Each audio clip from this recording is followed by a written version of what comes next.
Amém, gente? Eu vou dizer para vocês que talvez essa seja a mensagem que mais eu estava empolgado para pregar, desde quando nós entramos nesse assunto que estamos falando.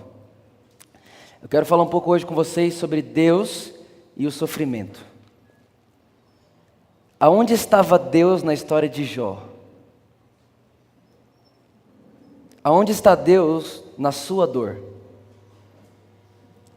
Aonde está Deus no seu sofrimento? Por que sofremos?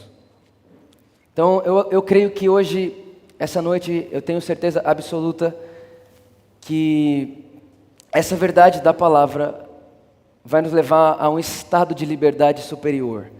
Porque a Bíblia diz: conhecereis a verdade e a verdade vos libertará. Sim? Conhecereis a verdade e a verdade vos libertará. Então eu queria que você abrisse sua Bíblia aí comigo em Tiago capítulo 1.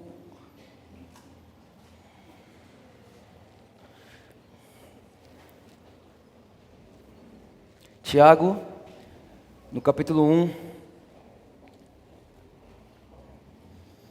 no versículo 12.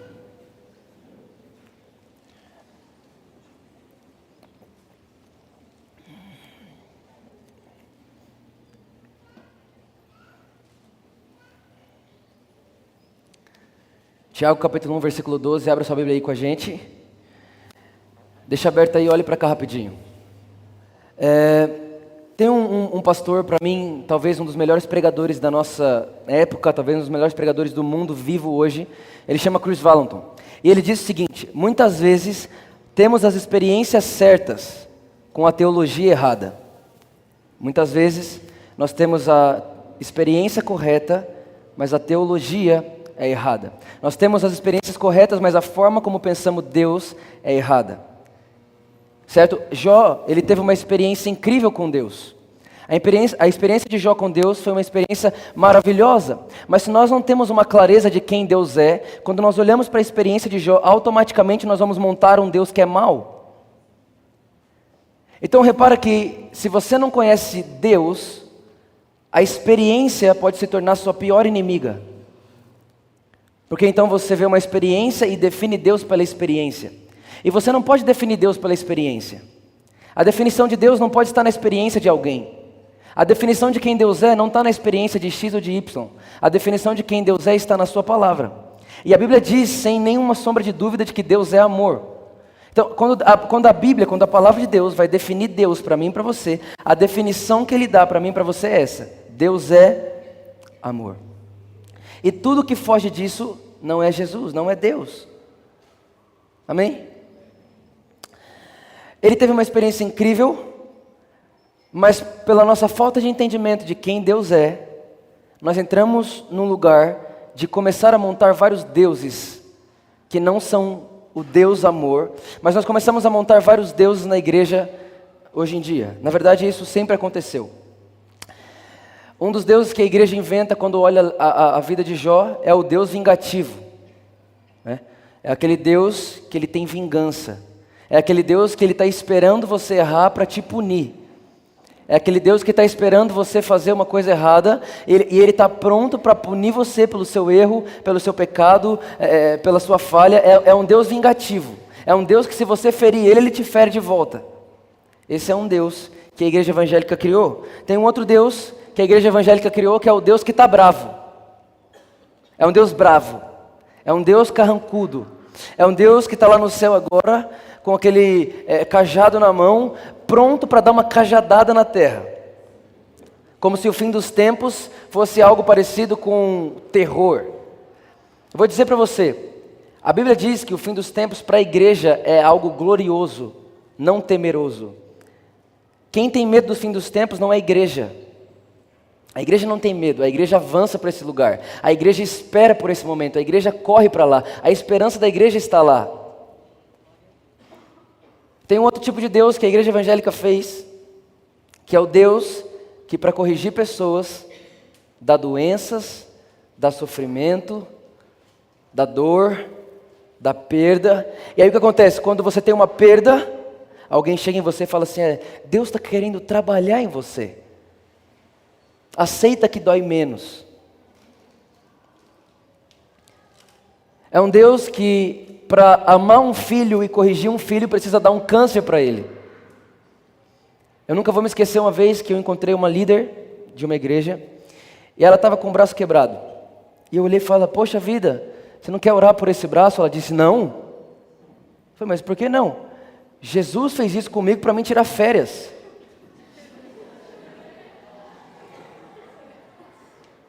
Então Jesus te deu uma rasteira, é isso? Repara que existe uma mentalidade sobre um Deus que não existe. E quando nós adoramos esses deuses, nós estamos sendo idólatras. Porque não é o Deus verdadeiro. Não é o Deus real. Não é o Deus que é revelado na pessoa de Jesus. A Bíblia diz em Isaías, no capítulo 54, Deus prometeu, Isaías capítulo 54, a Bíblia diz que Deus prometeu que nunca mais ficaria irado. Gente, sabe por que Ele prometeu que nunca mais ficaria irado? Porque Ele depositou a sua ira na pessoa de Jesus. Gente, olha só, a Bíblia diz que a ira de Deus foi depositada em Cristo Jesus. Toda a ira que Deus tinha, Ele pôs em Jesus. Não faz sentido Ele pegar toda a ira que Ele tinha, pôr em Jesus e depois pegar e pôr sobre alguém. Se a ira de Deus está sobre Jesus, é sobre Jesus que ela foi colocada e ponto final. Só que é difícil para a nossa mentalidade meritocrática entender que eu merecia que Deus estivesse irado comigo, mas na hora que eu mereço que Deus esteja irado comigo, eu vou para Ele, e eu olho para Ele e vou pensar que Ele está muito bravo, quando eu olho para Ele, Ele está sorrindo. É estranho. Cara, mas eu errei, eu fiz tudo errado, eu pequei, eu feri a santidade de Deus. Quando eu for para Ele agora, com certeza Ele vai me punir ou Ele vai me dar uma bronca lascada. A hora que você chega nele, Ele está, você veio. Você olha e fala, isso não é lógico. Mas esse é o Deus da Bíblia. Sabe, nós precisamos perder as concepções erradas que nós temos de quem Deus é. Alguém um dia disse que o primeiro pensamento que vem na sua cabeça quando você pensa em Deus, diz muito sobre a sua vida. A forma como você vive é definida com a forma que você enxerga Deus. A forma como você vê Deus é a forma como você vai andar na vida. Outro Deus que a igreja evangélica inventou é o Deus que está com o controle na mão, controle de PlayStation, e Ele faz de mim e de você bonecos do mundo que Ele mesmo criou. Então Ele pega lá no PlayStation dele, quando Ele quer que você fique bem, Ele aperta um botão e você fica bem. Aí de repente Deus quer que você fique mal. Então Ele aperta um botão e você fica mal. Aí quando você está mal, você vai dizer assim, não, mas eu tenho certeza que Deus está no controle e que isso vai passar. Mas como Deus testou Jó, Deus está me testando também. É um outro Deus que a igreja evangélica inventou. É um Deus que diz que se Deus te ama, Deus te põe na luta. Não, a Bíblia diz que Deus disciplina quem Ele ama. É diferente, disciplina e enfiar dentro de um ringue. Vários deuses que a igreja evangélica foi inventando, que a igreja evangélica foi montando, que de repente usurparam a pessoa de quem Deus é. E quando a igreja cristã perde a clareza de quem Deus é, automaticamente nós perdemos a clareza de quem nós somos. A forma como eu me vejo está totalmente ligada à forma com que eu vejo Deus. A revelação de quem eu sou não está em mim mesmo, está na pessoa de Jesus. Se eu olhar para a minha vida sem Jesus, eu merecia morrer. Mas quando eu olho para a minha vida com Jesus, eu estou destinado a reinar. Sem Jesus, mereço morrer. Com Jesus, destinado a ser rei. Então, a minha identidade, a minha forma de vida está totalmente proporcional ao meu pensamento sobre quem Deus é. Nós precisamos redefinir Deus. Nós precisamos redefinir quem Deus é e o que foi que Jesus fez. Lê lá comigo Tiago capítulo 1, versículo 12. Diz assim, olha, bem-aventurado o homem que suporta com perseverança a provação. Depois de ter sido aprovado, receberá a coroa da vida, a qual o Senhor prometeu aos que o amam. Ninguém ao ser tentado diga, sou tentado por Deus. Gente, a mesma palavra no grego para provação é a mesma palavra para tentação. Então quando esse texto está dizendo assim, olha, ninguém ao ser provado diga, sou provado por Deus. Porque Deus não pode provar ninguém. Porque Ele não é provado por ninguém. O texto diz que Deus não tenta ninguém, que Deus não prova ninguém, porque ninguém faz isso com Ele. O texto está dizendo isso. Ao contrário, cada um é tentado, ou seja, cada um é provado pela sua própria cobiça, quando esta o atrai e o seduz. Então, a cobiça, depois de haver concebido, dá luz ao pecado, e o pecado, uma vez consumado, gera a morte. Gente, esse texto é tão claro. É tão claro o texto dizendo para mim e para você que Deus não prova ninguém. Deixa eu te falar uma coisa, o que você está passando agora não é provação de Deus. Deus não está te provando.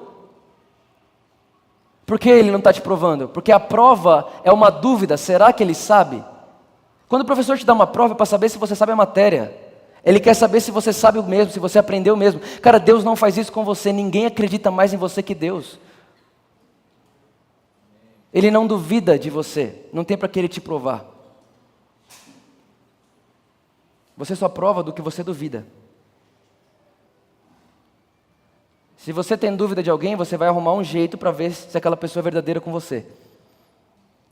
Se você tem, por exemplo, alguém na sua vida e você fala, cara, eu acho que essa pessoa não... acho que se você é casado, você fala, acho que ele está me traindo. Então você vai fazer o quê? Você vai arrumar uma forma de prová-lo para ver se ele está te traindo ou não. Então repara que o provar vem da dúvida de que se eu acredito realmente na pessoa. Deus não duvida de você. Por isso não tem por que Ele prová-lo. Repita comigo, Deus não está me provando.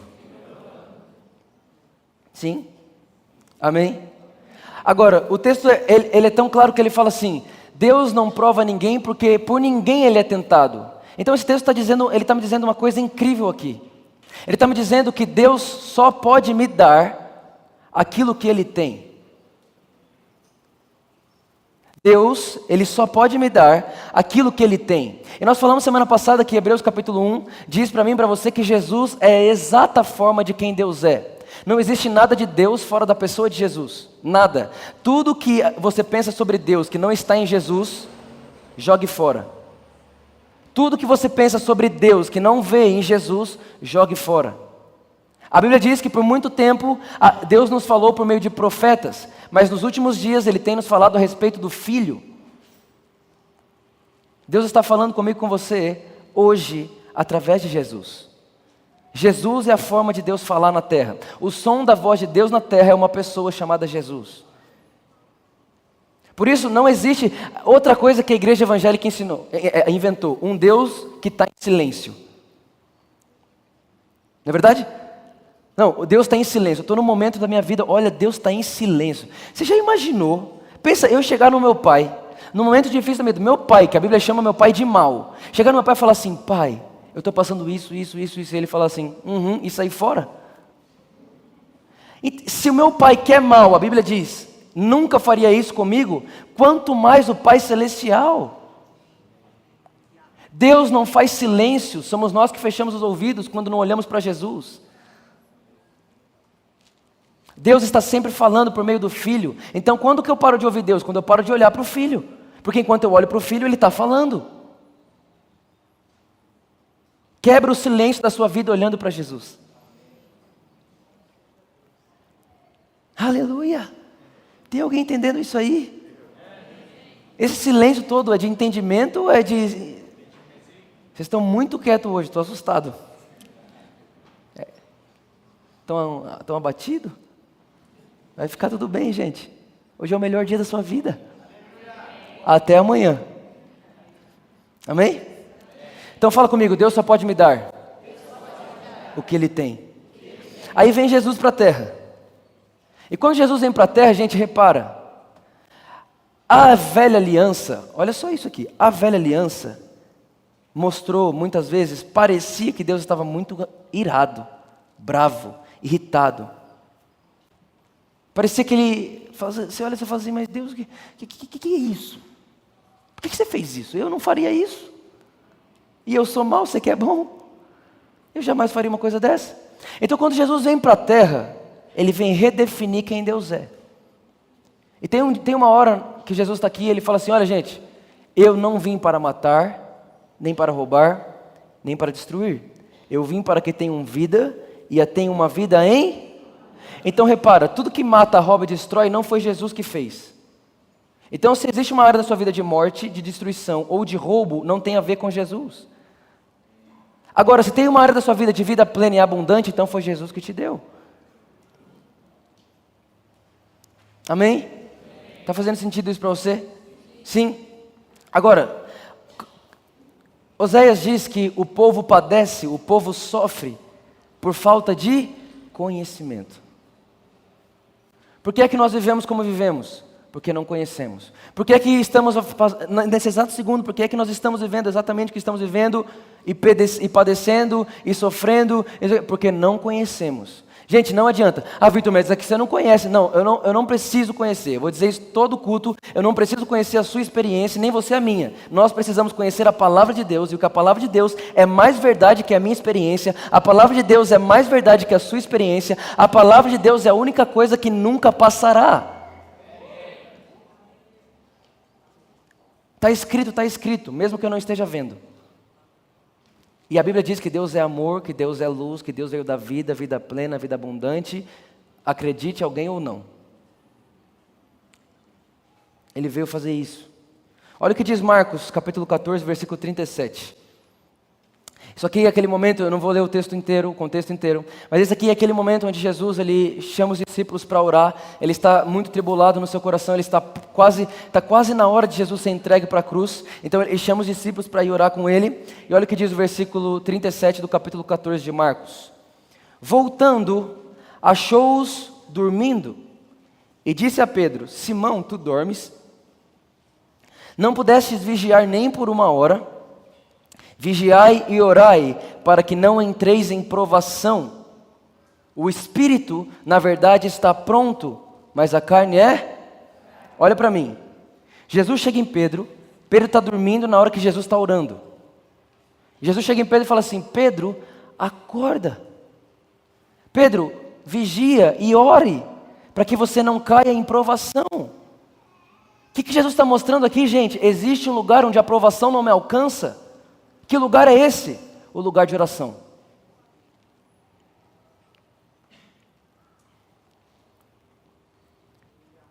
Ah, Vitor, mas a Bíblia diz que a carne é fraca. É claro que Jesus disse para Pedro que a carne é fraca. Pedro não estava orando.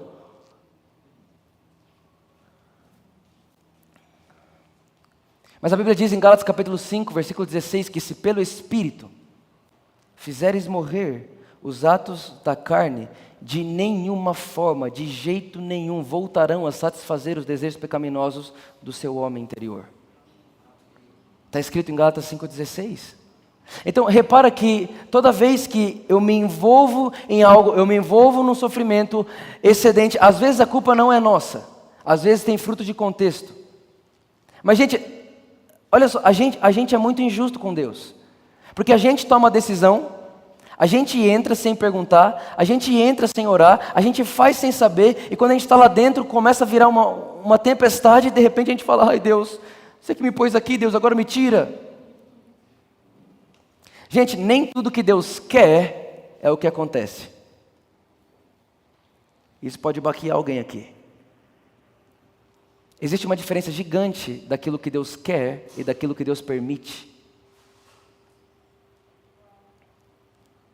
A Bíblia diz em Gênesis capítulo 12 que Deus chega a Abraão e fala, Abraão, vou te dar um filho. Existia uma vontade de Deus plena para Abraão. Qual que era? Dar um filho para Abraão. E quando Abraão escuta aquela vontade de Deus, ele fala, tá bom Deus, vou te ajudar. E ele vai e pega Agar e tem um filho com ela. E nasce Ismael. Gente, pergunto para vocês, Ismael era vontade ou permissão de Deus? Foi Ismael que Deus prometeu para Abraão? Não. Mas quem depois foi o principal inimigo de Isaac? Ismael. Aí, quando Abraão olha para os dois e fala, Deus, o Senhor que me deu esses dois filhos, olha a briga que eles estão. Deus fala, o quê? Eu disse para você que te daria um filho. Você foi e começou a fazer da sua forma e arrumou um outro, e agora eles brigam entre eles, porque a Bíblia diz que os filhos da promessa sempre brigarão com os filhos naturais. Tudo aquilo que você viver e gerar de forma natural vai brigar com aquilo que Deus te prometeu. Por isso, saia do mundo natural, vai para um lugar onde as promessas de Deus são mais fortes que a natureza na sua vida.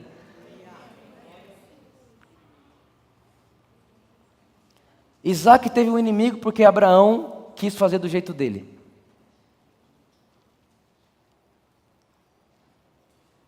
Gente, isso está escrito na Bíblia. Está lá em Gênesis capítulo 12, você pode ler. Existe uma diferença gigante entre a vontade de Deus e a permissão de Deus. Nem tudo que acontece é o que Deus quer. Deus não é controlador, nunca foi e nunca será. Deus não está jogando você como você joga PlayStation. Ele não faz isso. Isso é maldade. Isso é um Deus mau. Deus é tão bom que a Bíblia diz em 2 Coríntios capítulo 8, versículo 3, que quem ama a Deus, esse é conhecido por Ele. Significa que Deus escolhe te conhecer quando você escolhe amá-lo. Ele não é controlador, Ele é um Deus amoroso. E quem ama não controla. A principal característica do amor é liberdade. Eu te amo sem querer nada em troca. É por isso que o texto sagrado diz que enquanto ainda éramos pecadores, Jesus se entregou por nós. Dizendo que não foi porque eu fiz algo para merecer, foi porque Ele é o amor, e Ele não consegue fazer outra coisa a não ser amar a mim e a você. Agora, vamos pensar um pouco na vida de Jó. Talvez seja um dos livros bíblicos mais duvidosos para muita gente. É o livro que muita gente se apoia para muita coisa. É o livro que muita gente fala assim, não, mas aconteceu com Jó, vai acontecer comigo, nu eu vim para a terra, nu eu vou embora, Deus deu, Deus tira, se Deus que deu, Deus pode tirar a hora que quiser. Aí eu fico olhando assim e falo, esse aí não é o meu Deus não. Não é muito Deus que eu vejo nas escrituras não. As pessoas pegam um texto isolado da Bíblia e montam uma doutrina isolada para suas desculpas pessoais. Então é muito mais fácil dizer que Deus dá e Deus tira quando você perde alguma coisa, do que falar, putz grilo, foi eu que fiz isso. Mas Deus, obrigado porque o Senhor é gracioso, tem misericórdia de mim. É muito mais fácil. Muito mais fácil colocar nas costas de Deus, a costa de Deus é larga, né? Muito mais fácil. Eu quero ler só um versículo para vocês, do livro de Jó, que vai mostrar muita coisa, que talvez você nunca tenha visto, e graças a Deus que nós vamos enxergar isso hoje, para que nós nunca mais fiquemos presos, nessa mentira de um Deus que não é o Deus da Bíblia, que não é o Jesus que nós amamos. Olha o que diz lá em Jó capítulo 42, versículo 7. Jó capítulo 42, versículo 7.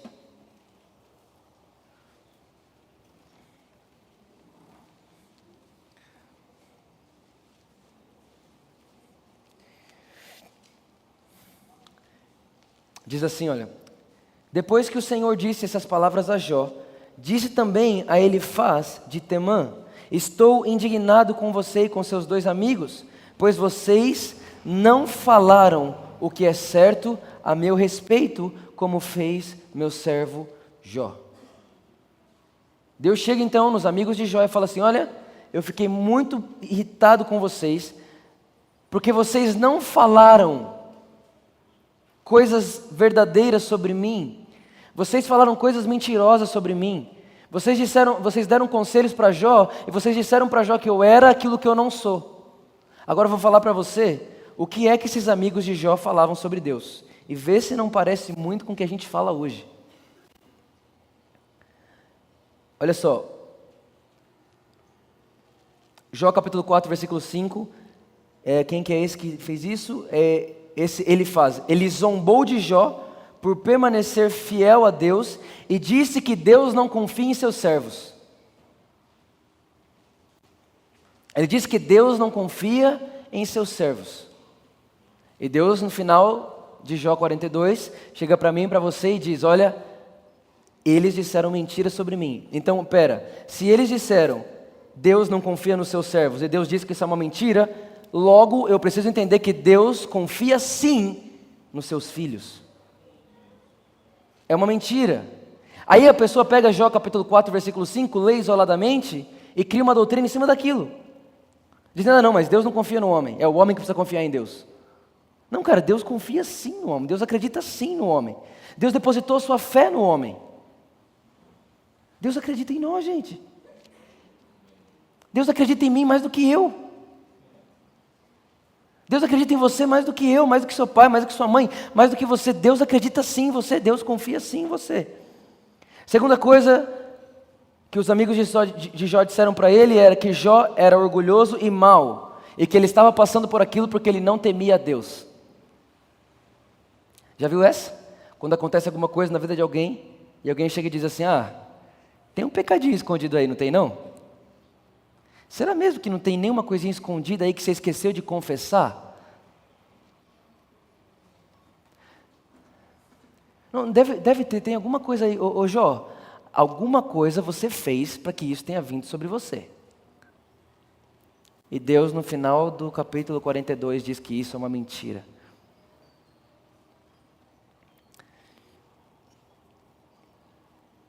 Outra coisa que os amigos de Jó disseram sobre Deus, eles acusaram Jó de ser ganancioso e injusto e disse que o homem não tem valor para Deus, que Deus é suficiente em si mesmo.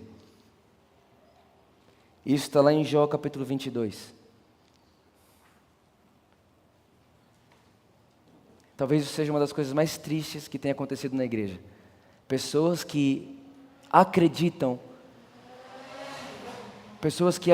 que nós só somos um pozinho miserável na terra, de que do pó viemos e para o pó voltaremos. Eu não vim do pó, eu vim de Deus. E eu não estou voltando para o pó, estou voltando para Deus. Efésios capítulo 1 diz que antes da fundação do mundo eu estava nele, eu não estava na terra, eu estava em Deus, eu vim de Deus e eu estou voltando para Deus. Eu não vim do pó e para o pó vou voltar, eu não sou carne, nós não somos esse corpo é só uma luva. Você tem muito valor para Deus. Quando você olha para a cruz, você não precisa, não é certo, não é coerente ver na cruz o seu pecado. A clareza da cruz está em seu valor e não no seu erro. A cruz, a Bíblia fala que a cruz pagou um preço de valor. A cruz foi Deus comprando o homem, regenerando o homem, trazendo o homem de volta para si. Agora, você acha mesmo que Jesus ia morrer do jeito que morreu por causa de um pozinho que veio do pó e para o pó vai voltar? É óbvio que não. Jesus morreu naquela cruz por causa do valor do homem. O homem tem valor para Deus e ponto final. Olha para essa pessoa que está do seu lado e fala assim, você tem muito valor. O dia que você quiser saber o quanto você custa, olha para a cruz de Jesus. Olha para o sacrifício de Jesus, lá está seu valor. Olha outra coisa que falaram. Esse aqui foi um outro cara, o Zofar. Ele disse o seguinte: Jó, você pecou e por isso você merece essa tragédia que está sofrendo. E ele também insinuou que Jó passou por tudo isso porque ele abandonou Deus. Olha só. A pessoa fica sem vir na igreja 3 semanas, e aí alguma coisa acontece na vida dela. Alguém na igreja vai dizer, também 3 semanas sem vir para o culto?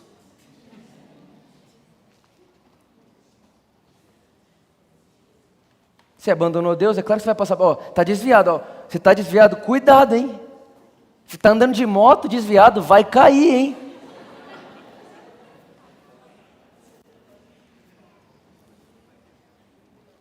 Olha só, quem não vem pelo amor, vem pela dor. Ninguém vem para Jesus pela dor. De verdade, não. Alguém que vem pela dor pode vir querendo sarar feridas. Então não quer Jesus, quer um médico. Agora quem quer o Jesus, o amado das nossas almas, não vem pela dor, vem pelo amor, pela paixão, pelo desespero, pela fome. Fala, eu nunca vi alguém que me ame tanto assim, por isso eu vou me jogar dentro dele agora. Como que se joga dentro dele? Tem como? Eu vou me jogar.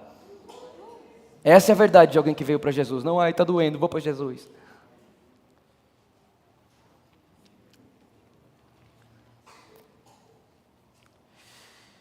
Ai, ai, tô sentindo, eu tô ouvindo o barulho assim, ó. Zzz.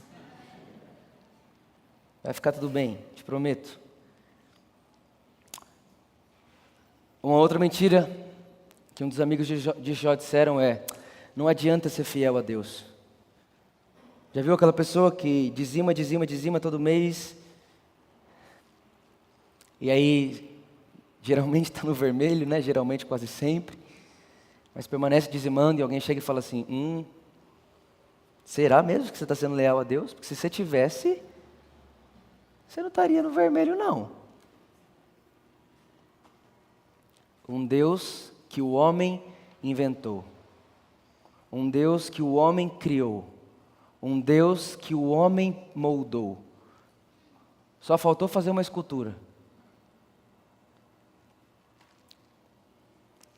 O próprio Deus chega no final do livro de Jó e condena essa mentira e diz: vocês falaram sobre mim coisas que não são verdades. Então ele estava dizendo: Jó, você não passou por isso porque você pecou. Jó, estão ouvindo aí? Jó, você não passou por isso porque você pecou. Jó, você não passou por isso porque você errou. Jó, você não fui eu quem fiz isso com você, Jó.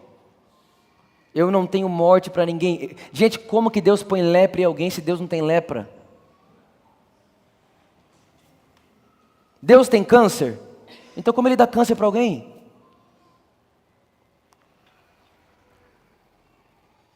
Tem 3 coisas que Deus tem: caminho, verdade e vida. E é isso que ele veio dizer: eu sou o caminho, eu sou a verdade e eu sou a vida. Amém? Vocês estão comigo aí? Mas tá bom então, Vitor, então como é que fica então tudo isso que aconteceu com Jó? Aonde estava Deus? O que Deus estava fazendo? O que ele estava pensando? Romanos capítulo 8, a partir do versículo 27, diz assim: e aquele que sonda os corações conhece a intenção do Espírito, porque o Espírito intercede pelos santos de acordo com a vontade de Deus. Sabemos que Deus age em todas as coisas para o bem daqueles que o amam, dos que foram chamados de acordo com o seu propósito, pois aqueles que de antemão conheceu, também os predestinou para serem conformes à imagem de seu Filho, a fim de que ele seja o primogênito entre muitos irmãos. E aos que predestinou também chamou, aos que chamou justificou, e aos que justificou também glorificou. Próximo verso: que diremos, pois, diante dessas coisas? Se Deus é por nós, quem será contra nós? Aquele que não poupou seu próprio filho, mas o entregou por todos nós, como não nos dará junto com ele todas as coisas e de graça? Quem fará alguma acusação contra os escolhidos de Deus? Quem fará alguma acusação contra vocês? É Deus quem justifica vocês. Quem os condenará? Foi Cristo Jesus que morreu e mais, que ressuscitou e está à direita de Deus e também intercede por vocês. Quem separará vocês do amor de Cristo? Tribulação, angústia, perseguição, fome, nudez, perigo ou espada? Como está escrito: por amor de ti enfrentamos a morte todos os dias, somos considerados como ovelhas destinadas ao matadouro. Mas em todas essas coisas somos mais do que vencedores por meio daquele que nos amou, pois estamos convencidos, olha, os sentimentos você pode perder, mas sua convicção não, pois estamos convencidos de que nem a morte, nem a vida, nem os anjos, nem principados, nem a doença, nada pode nos separar do amor de Deus.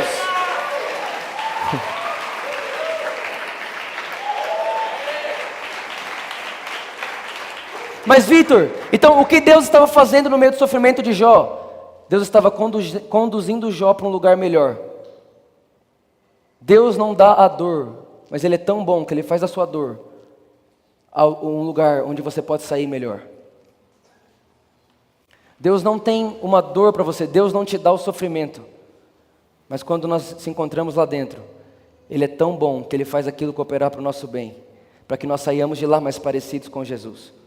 Ah não, Vitor, mas então você está dizendo para mim que as minhas provações, os meus sofrimentos não são para moldar o meu caráter? Não se molda caráter no sofrimento, se molda caráter na intimidade.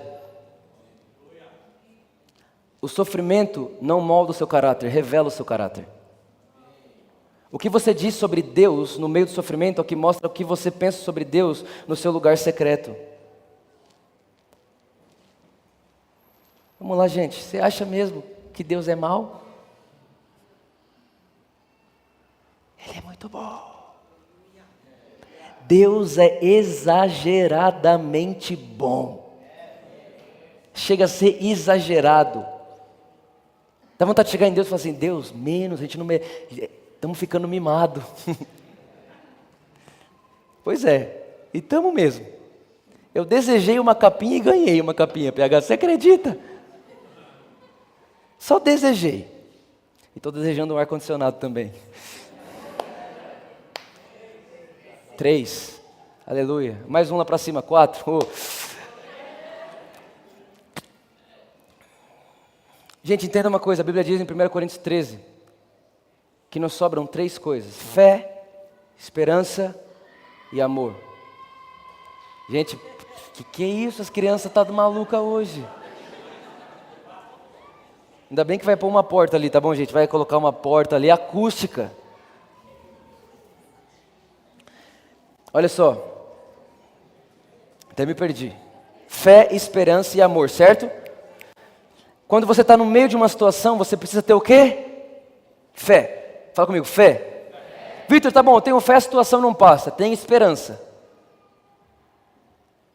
A esperança começa quando a fé termina. Vitor, mas eu tenho esperança e não muda nada. Continue amando a Deus. E não dizendo sobre Deus algo que não é verdade. O dia que você não tiver fé e nem esperança, continue amando a Deus.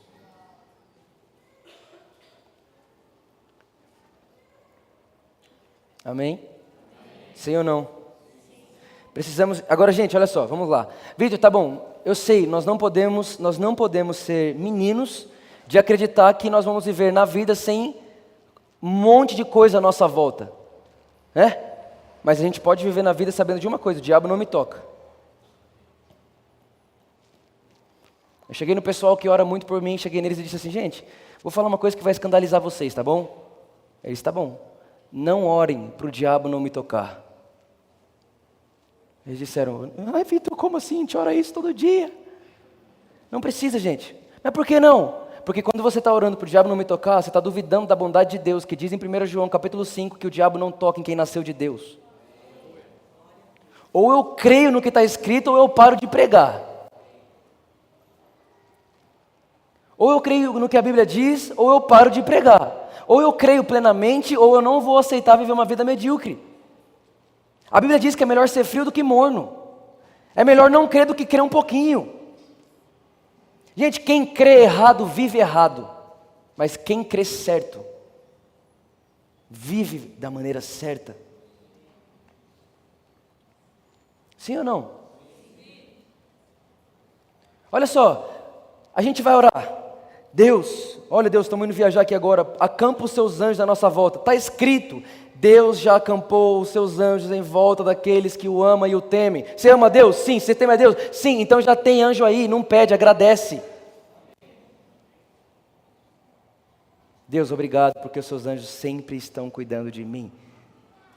Eu estou agradecendo por algo que eu entendi. Deus, manda os seus anjos, porque vai que o Senhor esqueceu do que o Senhor mesmo disse e eu tenho um acidente na estrada. Vai que meu pneu fura, Deus, né? Manda mais um anjo para cuidar do meu pneu. Quem inventou esse Deus? Gente, Deus não é homem para mentir, nem filho do homem para se arrepender. Quando Ele disse, Ele não se arrependeu e nem mudou. Ele disse, está dito. Está escrito. Está lá em Salmos, capítulo 27. 34, sei lá. Está em Salmos, em algum lugar. Depois você vê. Então, nós não podemos ser meninos de dizendo, Vitor, a dor não existe, o sofrimento não existe. Não, ele existe. Tá bom, ele existe. E agora, o que a gente faz com ele? O que a gente faz com ele? Nós precisamos ser sábios para utilizar a dor. O erro não está em ter dor, o erro está a dor te ter. Você precisa ter ela. Como assim, Vitor? Vou te explicar. Vamos supor, vamos dar um exemplo. Você, sei lá, você perdeu uma pessoa da sua família. Você perdeu seu pai. Você vai ter outra oportunidade de perder seu pai? Vai ou não? Não, porque você só consegue perder seu pai uma vez. Sim ou não? Você vai ter uma outra oportunidade de dizer que Deus é bom na situação onde você perdeu seu pai? Não, você só tem uma oportunidade de dizer que Deus é bom com seu pai morto. Então aproveite ela.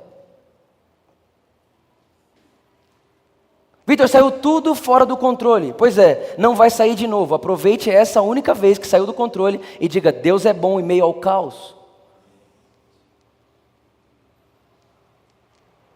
Se você fala que Deus é bom quando vai tudo bem, quando vai tudo mal, você não acredita tanto que Deus é bom, então você nunca acreditou que Deus é bom. Você acreditou que as circunstâncias estavam boas. E não de que Deus era bom. Não de que Deus era amor.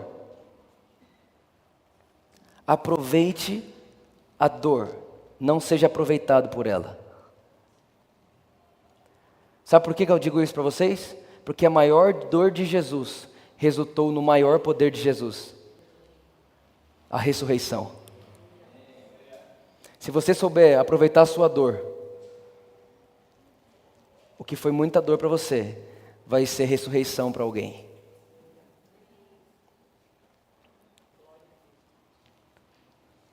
O problema da dor, do sofrimento, é quando a gente diz: foi Deus quem fez.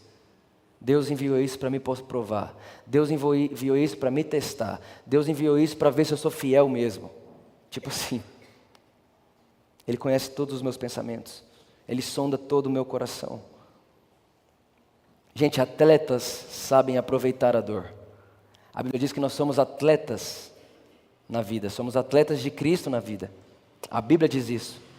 E você acha que o treinador do Neymar vai lá e dar uma bica no tornozelo do Neymar?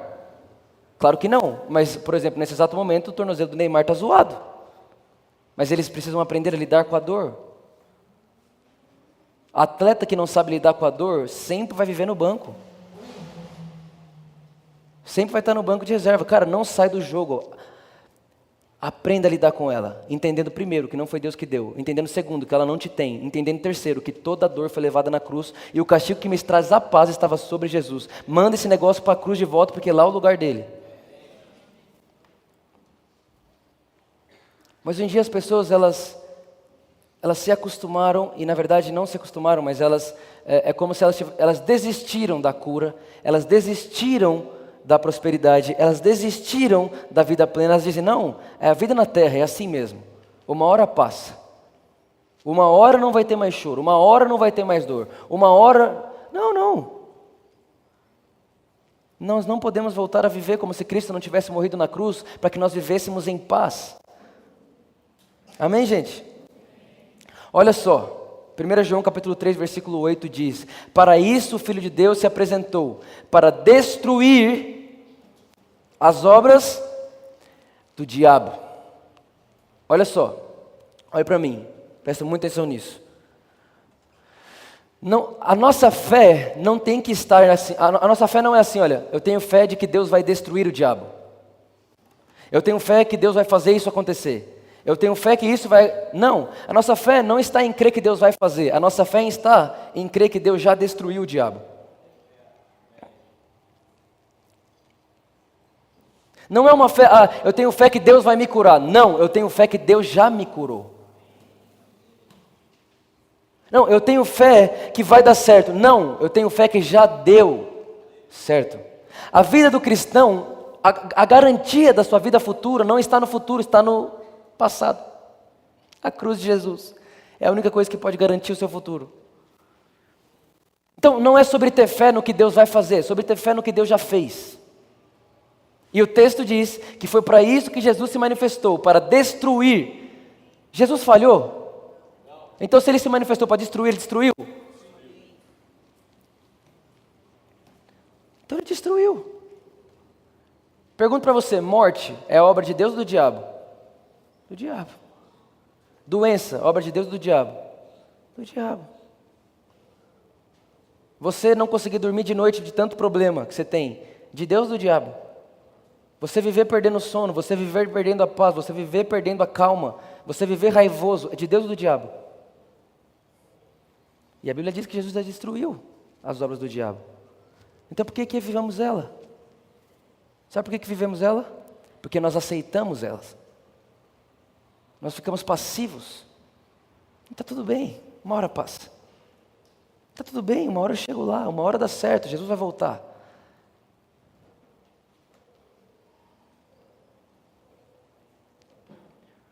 Eu fico muito, de verdade, me entristece saber que a esperança da igreja, a maioria das pessoas da igreja, está na volta de Jesus. Não, o mundo fica bom quando Jesus volta.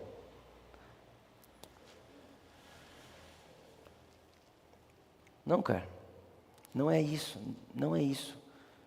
A Bíblia diz que Cristo é em nós, a esperança da glória. O mundo tem uma esperança só, Cristo é em nós. Cristo é em nós. É claro, gente, que Jesus vai voltar, é claro que isso vai acontecer, é claro. Mas nós precisamos parar de ser passivos em relação ao que acontece à nossa volta. Nós precisamos começar a ser ativos naquilo que a Bíblia diz que nós somos. Se ela diz que eu sou, e ponto final. Creia no que a Bíblia diz, custe o que custar. E às vezes vai custar o seu olhar no espelho. Porque quando você olhar no espelho, você não vai ver o que a Bíblia diz. Aí você vai ter que escolher. Ou você vai crer no que a Bíblia diz e vai caminhar para lá. Ou você vai inventar uma coisa X para dar uma desculpa do porquê você está assim. Não faça isso. Nós não somos dos que retrocedem. Nós somos daqueles que avançam. Porque o meu justo viverá pela fé. Fé. Amém? Agora, Jeremias capítulo 29, versículo 11, para a gente terminar. Jeremias capítulo 29, versículo 11 diz assim: Eu é que sei os pensamentos que tenho a vosso respeito, diz o Senhor, pensamentos de paz e não de mal. Pensamentos de...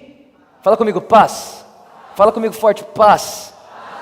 Então, quando alguém perguntar para você o que Deus pensa sobre você, você vai dizer paz. Agora, tem uma palavra no hebraico chamada shalom. Não existe uma definição clara para a palavra shalom em português, nem em inglês, nem nada disso. Então eu vou ler para você aqui exatamente o que está escrito no dicionário hebraico, tá bom? Do que significa a palavra shalom. Então quando Deus diz, eu é que sei os pensamentos que tenho a vosso respeito, pensamentos de paz, essa paz é a shalom. E olha o que shalom significa: plenitude, saúde, bem-estar, paz, segurança no corpo, contentamento, sossego, tranquilidade, prosperidade.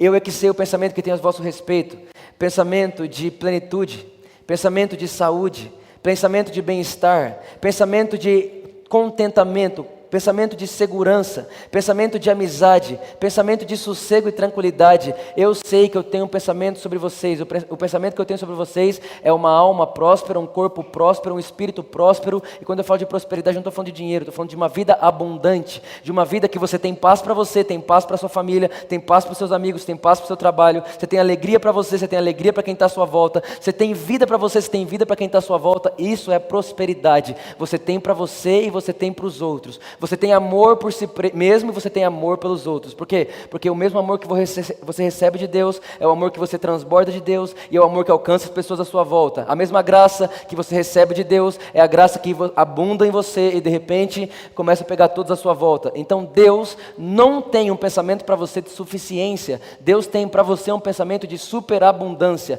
Você ter para você e ter para as pessoas à sua volta. A sua família está salva porque você está lá. Os seus amigos estão salvos porque você está lá. A sua família vai conhecer que Deus é bom porque você está lá e a bondade de Deus te persegue. Então quando você entra na sua casa, a bondade de Deus chega junto. Quando você entra na sua escola, a bondade de Deus chega junto. Quando você entra na sua faculdade, a bondade de Deus chega junto. Gente, Deus sabe bem o que Ele pensa sobre você. O problema é que nós estamos confundindo os pensamentos de Deus sobre nós. Deus sabe muito bem que os pensamentos dele sobre você é de paz. Deus quer te ver bem. Eu estava ontem, nós temos uma aliança muito forte com uma igreja em Florianópolis, e nós estávamos lá ministramos na escola, ministramos na igreja, ministramos no retiro deles, e eu escutei uma coisa lá que eu não vou esquecer nunca mais.